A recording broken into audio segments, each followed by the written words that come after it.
കേരള പോലീസിന്റെ special operation ഗ്രൂപ്പിന്റെ രഹസ്യങ്ങൾ ചോർത്തിയതിന് പി.വി. അൻവർ എം.എൽ.എക്കെതിരെ ഗുരുതര വകുപ്പ് ചുമത്തിയ എഫ്ഐആർ. ക്രിമിനൽ ഗൂഢാലോചന കുറ്റം ചുമത്തിയാണ് മഞ്ചേരി പോലീസ് എഫ്ഐആർ ഇട്ടത്. രാജ്യത്തിന്റെ പരമാധികാരത്തിനും രാജ്യസുരക്ഷയ്ക്കും ഭീഷണിയാകുന്ന പ്രവർത്തനമെന്നും എഫ്ഐആറിൽ പരാമർശമുണ്ട്. 24 ബിഗ് ബ്രേക്കിംഗ്. ദീപക് ധർമ്മടം ചേരുന്നുണ്ട് വിവരങ്ങളുമായി കോഴിക്കോട്ട് നിന്ന്.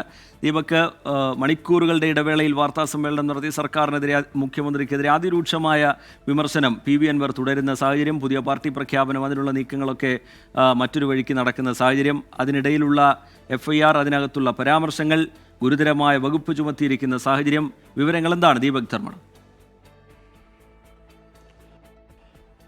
പി.വി. അൻവറിനെതിരെ പോലീസ് വളരെ നിർണായകമായൊരു നീക്കം നടത്തിയിരിക്കുകയാണ്. പി.വി. അൻവറിന് ജാമ്യമില്ലാത്ത വകുപ്പുകൾ ചുമത്തി, കടുത്ത വകുപ്പുകൾ ചുമത്തിയാണ് കേസെടുത്തിരിക്കുന്നത്.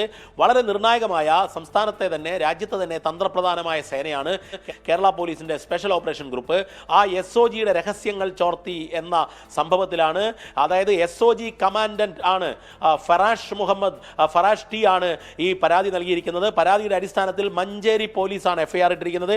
BNSലെ വകുപ്പ്, അതായത് BNSലെ സെക്ഷൻ 61, അത് ക്രിമിനൽ ഗൂഢാലോചനയാണ്. ക്രിമിനൽ ഗൂഢാലോചന കുറ്റം ഒരു സിറ്റിംഗ് MLAക്കെതിരെ ചുമത്തിയിരിക്കുന്നു പോലീസ്. മറ്റൊരു പ്രധാനപ്പെട്ട കാര്യം, IT ആക്ടിലെ 43, 66 വകുപ്പുകൾ, ഔദ്യോഗിക രഹസ്യ നിയമത്തിലെ 5-ാം വകുപ്പ്, ഇത്രയും ഗുരുതരമായ വകുപ്പുകൾ ചുമത്തിയാണ് പി.വി. അൻവർ MLAക്കെതിരെ കേസെടുത്തിരിക്കുന്നത്. സ്വാഭാവികമായും MLAക്ക് നിയമസഭയിൽ പോലും പോകാൻ പറ്റാത്ത സാഹചര്യം ഉണ്ടാകുമെന്നുള്ളതാണ് ഇതിൽ നിന്നും മനസ്സിലാക്കുന്നത്. കാരണം ഈ എഫ്ഐആറിൽ നിന്നും ലഭിക്കുന്ന വിവരം, എഫ്ഐആർ പോലീസ് പബ്ലിഷ് ചെയ്തിട്ടില്ല.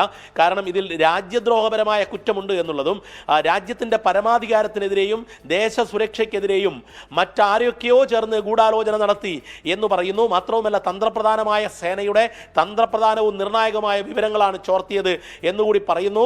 സ്വാഭാവികമായും ഇത് ഇപ്പോൾ മഞ്ചേരി പോലീസാണ് അന്വേഷിക്കുന്നതെങ്കിലും വളരെ ഗുരുതരമായ കേസായതുകൊണ്ട് തന്നെ മറ്റു തലത്തിലേക്ക് ഈ കേസ് മാറിയേക്കും. ഏതായാലും ഒരുപക്ഷെ അൻവറിനെതിരെ ഇപ്പം നിലവിലുള്ളതിൽ